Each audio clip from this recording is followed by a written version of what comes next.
Bismillahirrahmanirrahim. Alhamdulillahirabbil alamin. Wassalatu wassalamu ala asrofil anbiya wal mursalin. La haula wala quwwata illa billahil aliyyil azim.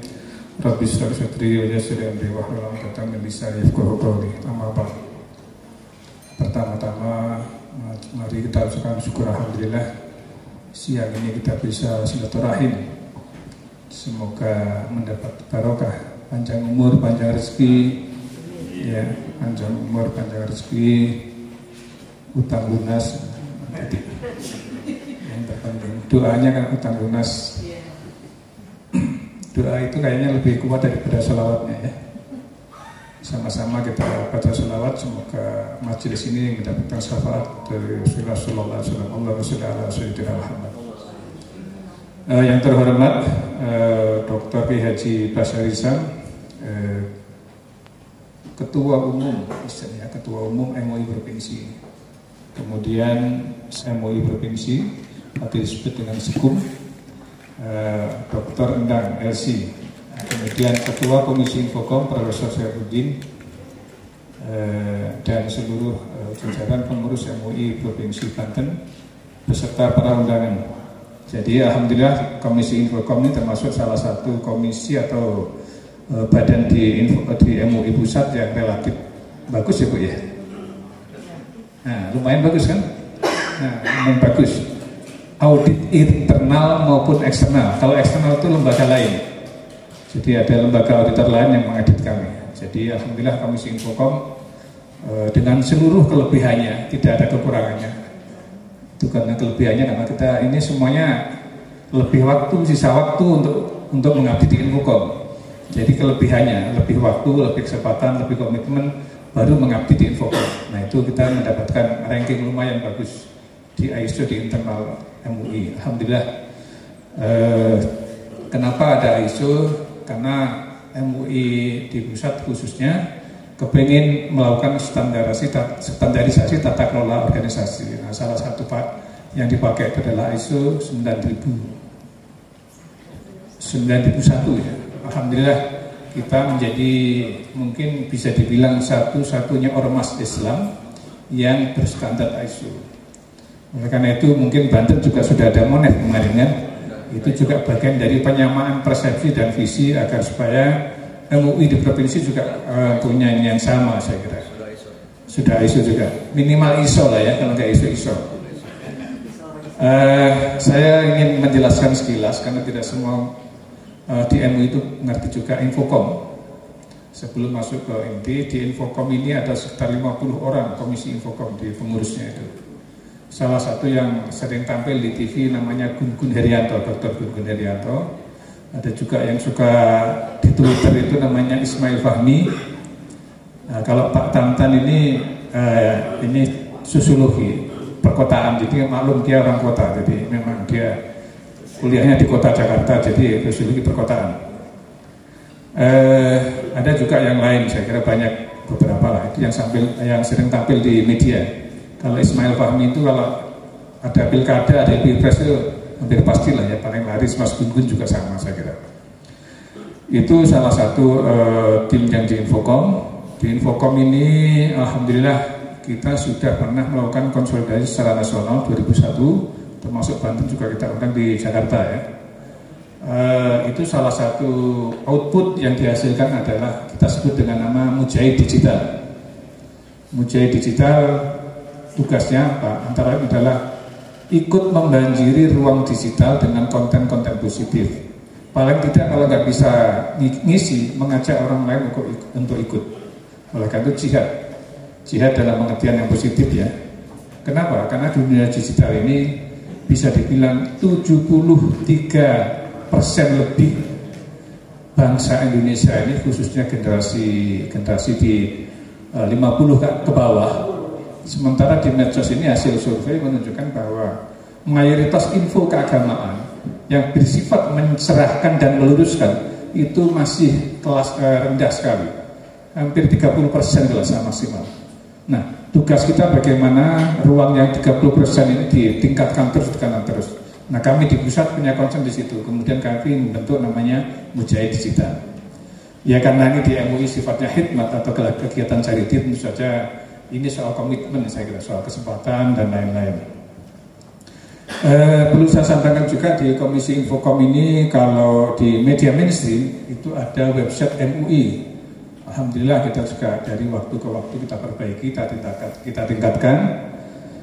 Dan sekarang di forum ini juga hadir juga beberapa komisi Infocom dari provinsi lain seperti Gorontalo, ada Sulawesi, ada mana lagi ya, beberapa yang lain. Beberapa Infocom wilayah timur yang kita ikutkan di forum yang sekarang kita berlangsung. Insya Allah nanti setelah dari sini juga kita akan ke UIN Jakarta dan MUI Jakarta juga, kemudian ke Lampung, ada 3 kampus yang akan kita ini. Nah, disitulah kemudian Komisi Infocom itu menjadi penting hadirnya, penting optimalisasinya.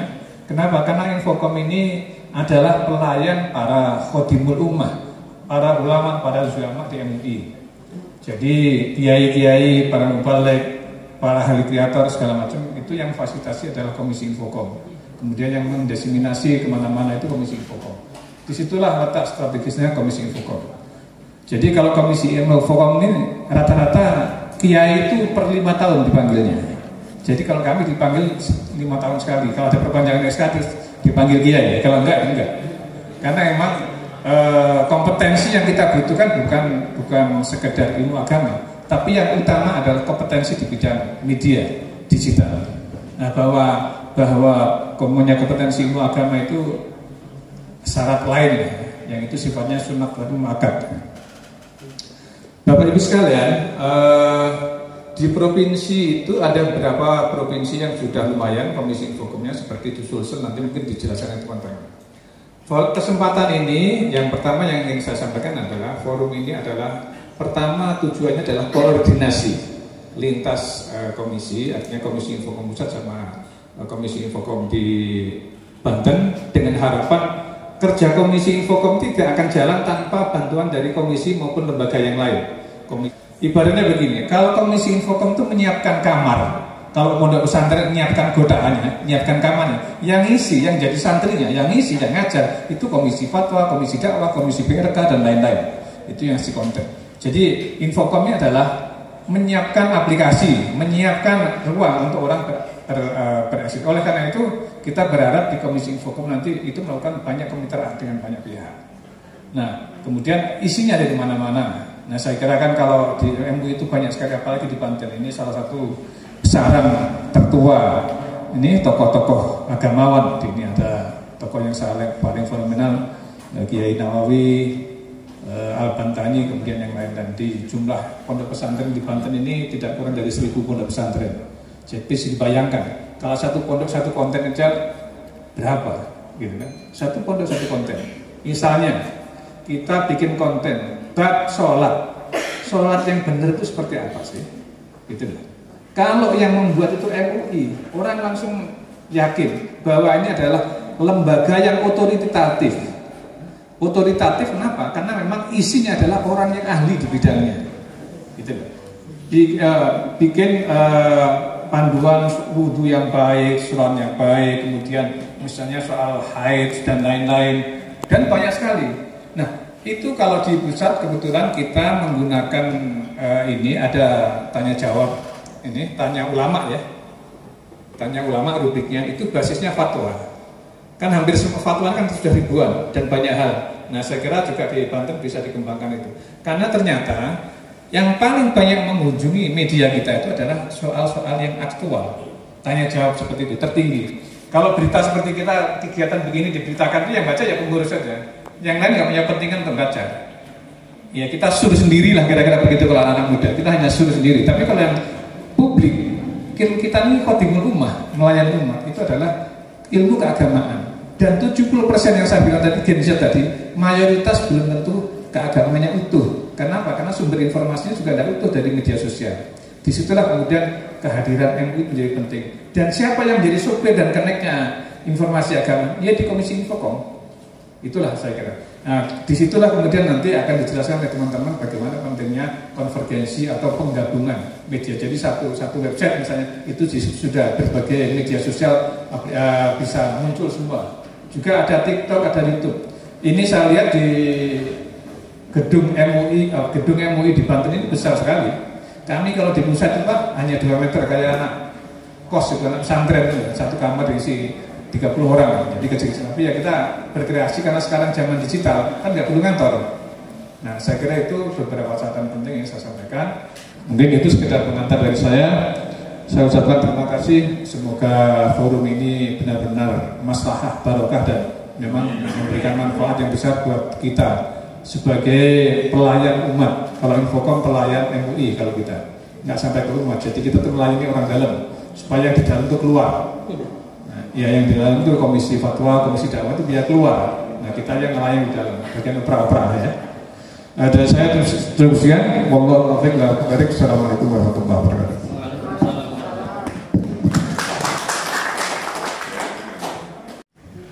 Assalamualaikum warahmatullahi wabarakatuh. Alhamdulillah wa syukurillah.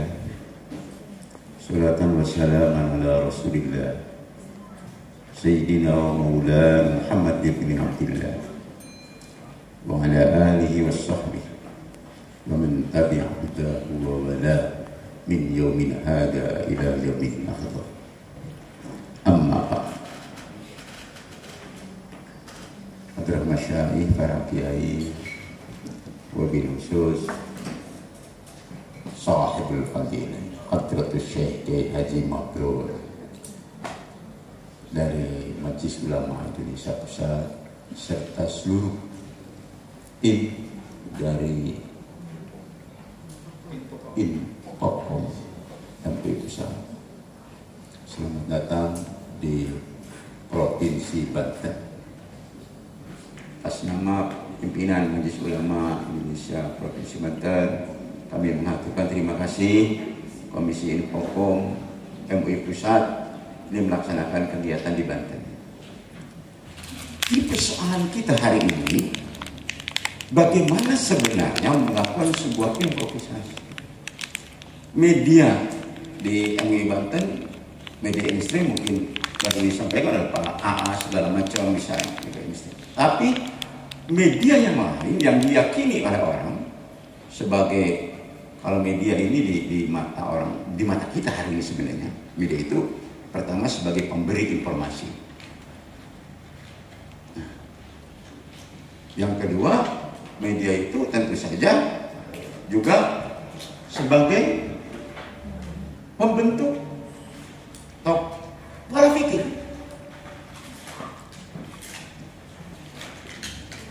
Yang ketiga, media sebagai, nah tentu ini pemberi informasi, berubah pola pikir. Yang ketiga, pembentuk sikap. Jadi kalau MUI hari ini mau memberikan informasi dengan benar terhadap kehidupan beragama, tata cara beragama, merubah pola pikir yang orang-orang itu terhadap agama, dan mau merubah sikap hidup beragama, yang mau tidak mau mutlak harus menggunakan media. Dan ini semua belum digarap dengan sungguh-sungguh oleh Majelis Ulama. Ya, kita menyampaikan agamanya, bahasa agamanya dengan susah sekali. Karena sekarang konsep itu memang lebih banyak menggunakan media. Sama saja kalau kita ingin segar, ingin bersih, habis main dari kebun, ngomong di mana-mana, tapi alat untuk itu tidak kita gunakan. Kalau kita ingin segar harus air, harus mandi pakai air, maka rumusnya ya harus ke kamar mandi pakai air. Jadi kalau kita ngomong di mana-mana, saya habis kerja keras keluar keringat pengen segar, tapi air tidak disentuh, itu adalah kadzabun adib, pembohong yang besar. Kalau kita ini ingin memberikan optimalisasi layanan, khadimul ummah, memberikan pelayanan kepada masyarakat, kepada umat sesuai dengan fungsinya Majelis Ulama, tapi media tidak kita sentuh sebagai alat dakwah, sungguh ini adalah merupakan kebodohan yang luar biasa. Jadi bagaimana, saya senang sekali dari Popong ini bisa datang ke sini, walaupun kami sebenarnya sudah punya di tataran Banten itu tidak ada orang yang tidak kenal ketua Popong kita. Nah, Prof. Syihab ini terkenal banget diungkirkan di Banten. Ya, kita juga punya anggota itu Dr. Epi. Dia juga sebagai anggota apa itu namanya? Komisi penyiaran. Tapi kontribusinya untuk menggunakan media demi kepentingan majelis ulama, wallahu a'lam. Siap. Kalau di sini udah ada mukanya kayaknya. Allahu yahdika ila hadha. Mudah-mudahan Allah berikan hidayah. Ini luar biasa. Karena itu tentu yang pertama, saya minta mari kita sama-sama introspeksi dari dalam diri kita. Pak, kalau ada di sini ada Dr. Nandang. Dr. Nandang itu ahli aliran sesat. Masuk dulu dia menjadi aliran sesat supaya terhindar dari sesat mungkin. Sekarang kalau saya ingin menggunakan media ke masyarakat yang awam, bagaimana secara sembunyi-sembunyi Prof. Syihab ini mengajari kita untuk bagaimana bisa menggunakan media. Jangan-jangan ada pengurus MUI yang masih gaptek. Ini kan persoalan kita. Jadi kenapa kita nanti tanpa sepengetahuan MUI pusat kita kumpul bagi pengurus-pengurus MUI yang masih belum lancar mengoperasikan ini, kita ajari bagaimana. Ini penting sekali. Baru setelah itu kan lahir kita keinginan. Saya kok melihat begini, mengapa surah An-Nahl itu ketika ud'u ila sabili rabbika dengan 3 varian, bil hikmah wal mau'izatil hasanah wajadilhum billati hiya ahsan. Tidak ada 3 varian, ada 3. Jangan-jangan ini sinyal dari Tuhan, kalau kau ingin dakwah, jadilah kau orang yang berkreasi, orang yang kreatif, yang mampu mempunyai daya cipta dan mampu menciptakan metode dakwah. Nah, ini saya yakin kalau konten dari sisi kalau dilakukan oleh pengurus MUI, pasti maudhu'nya, pasti materinya benar.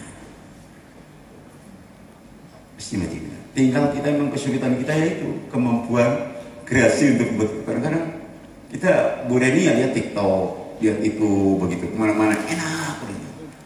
Padahal kalau itu ditata kelola dengan baik oleh Islam, tentu akan menjadi sarana dakwah yang sangat baik. Saya kira itu mudah-mudahan Allah Subhanahu wa taala memberikan petunjuk dan hidayah kepada kita sekalian sehingga kita mampu melakukan yang terbaik dan apa yang kita lakukan menjadi amal baik di sisi Allah Subhanahu wa taala. In uridu illa al-islaha mastata'tu wa ma taufiqi illa billah alaihi tawakkaltu wa ilaihi unib. Ini penutup yang diajarkan oleh guru saya, ayahnya Dr. Kiai Haji Entol, tuh ayahnya Dr. Kiai Haji Entol Jenderal Mutakin yang mengajarkan penutup. Terus dan biasa saya tutup itu dengan semua salam, semua ormas. Nasrun minallah wa fathun qarib wa basyiril mu'minin billahi fi sabilil haq fastabiqul khair. Kalimatul Anwar itu hadanallah wa iyyakum ila siratal mustaqim.